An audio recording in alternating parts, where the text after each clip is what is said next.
New this week from DC Comics, The Question, Along the Watchtower, issue number 1, written by Alex Segura, art by Kian Tormey.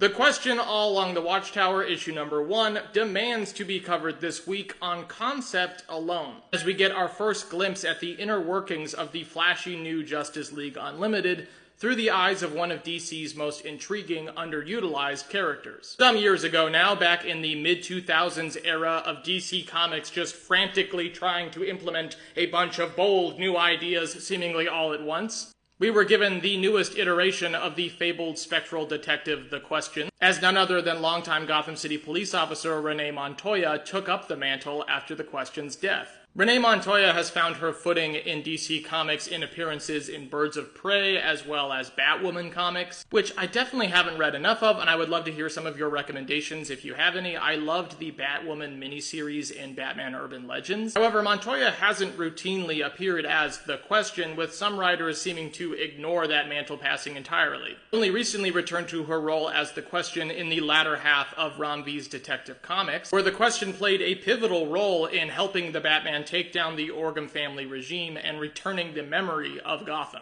The sordid history of the new Question is part of what makes the existence of this new solo series from up-and-coming writer Alex Segura so intriguing. If you haven't read anything else from Alex Segura, then I highly recommend his recent Dick Tracy reprisal at Mad Cave Studios, which was an excellent modern take on the character, not to mention an intelligently written old-fashioned detective story, which leads me into my next point. The other draw of this title is, of course, that aforementioned engaging premise, which is The Question as the guardian and de facto sheriff of the Watchtower, the satellite citadel of the Justice League Unlimited. The modern era of comics with dozens of exciting titles coming out every single week, something really remarkable about a writer being able to present a story that I didn't know I needed, like this. The concept of a superhero comic investigating and existing behind the scenes of the world's strongest and most powerful heroes is such an interesting perspective that I think modern comic fans are ready for. What's more, this issue feels like an exciting new beginning specifically for the character of The Question, who is long overdue for an expansion of her story. If you are a fan of procedural crime fiction or are a more traditional superhero comic fan who also enjoys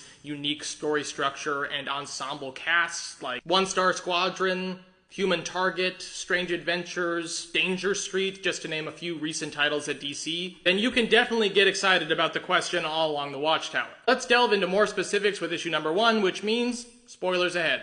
Our issue begins with Renee Montoya waking from a fitful sleep as she muses on her life up to this point, remarking that she is sober now, that she used to be Commissioner of Gotham, but some things never change as she stares down at the garb of The Question. There's a really beautiful opening to this story showcasing the emotional core of the character, the pervading desire to know the truth despite all the chaotic forces of life. A flip of the page transforms the story even more as Renee stares out the window of what we assumed was a Gotham City apartment building, but is revealed to be the scant window of the Watchtower satellite serenely orbiting Earth. Segura boldly juxtaposes the decidedly pedestrian character of Renee and the antiquated costume of The Question with the overtly science fiction setting as a way of setting the character apart from their world. It would appear that by all appearances, The Question is a fish out of water, but time will tell if that's actually true. I find these kinds of stories to be a particular favorite of mine, taking an established character and setting them apart from their typical environment. This is exactly the sentiment that made Robert Venditti's Hawkman so interesting, as well as Philip Kennedy Johnson's Superman Warworld. Next, we cut back in time to see the events that led up to The Question being assigned to this role on the Watchtower, as Renee reminisces over old photos in her apartment as the Batman idles in the shadows. Renee chastises the Batman, who she knows is there, for not helping her retain her role as Commissioner of Gotham,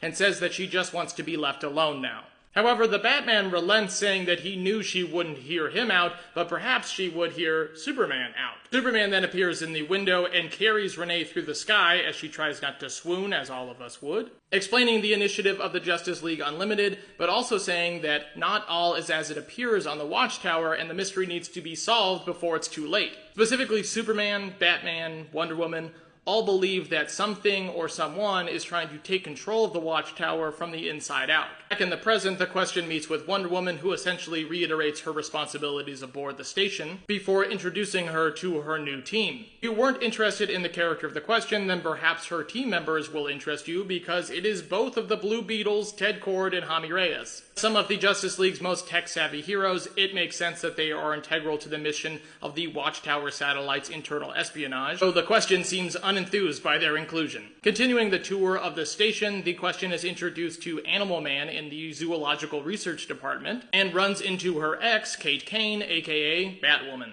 However, before the question can spiral too far into self-deprecation and regret, the station is alerted to an intruder, the villain Conduit. As the question arrives on the scene, she watches Conduit do battle with several Justice League members, including Fire, who has ice powers now after the events of Absolute Power, which honestly I think is way more fun. As the question observes Conduit, she remarks that he is remarkably well adept at fighting, and catches the villain remarking about active protocols. As Conduit breaks free from Fire's ice containment, he looms over the question as she draws her shotgun, which has the power to shoot people into the Phantom Zone, by the way, what the fuck? And stuns the villain, revealing that he is an unpiloted machine. Meanwhile, as the question realizes that this fight was just a distraction for something else, we see a mysterious figure discovering the mutilated body of one of the Watchtower workers, seemingly inside of Renee's room. What's more, it's clear from the final panel that the person who discovered the body is none other than Batwoman. This issue did an excellent job of establishing the question's unique role aboard the Watchtower station, and introduced a compelling mystery, while simultaneously expanding on the character of Renee Montoya and her established relationships, all of which is no easy feat to balance. I feel like the mystery is only going to deepen from this initial point, and I'm excited to see even more appearances from niche Justice League members who don't often see the spotlight. Additionally, I love that this title is a vehicle for a more adult,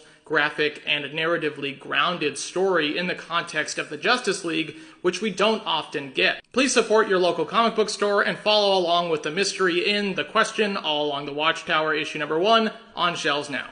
Something else I would love to know in the comments is, what are your favorite classic appearances of The Question? There's kind of an eerie quality to this beautiful splash page. It kind of feels like it belongs in an Alien comic. I love this unspoken scene of the question set apart from some of the most famous heroes, with our heroes just going about their day-to-day lives, living and being friends with each other, but there's something wrong, something they don't know.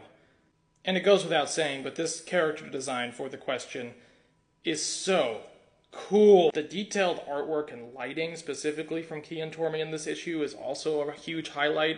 It feels like an animated show almost.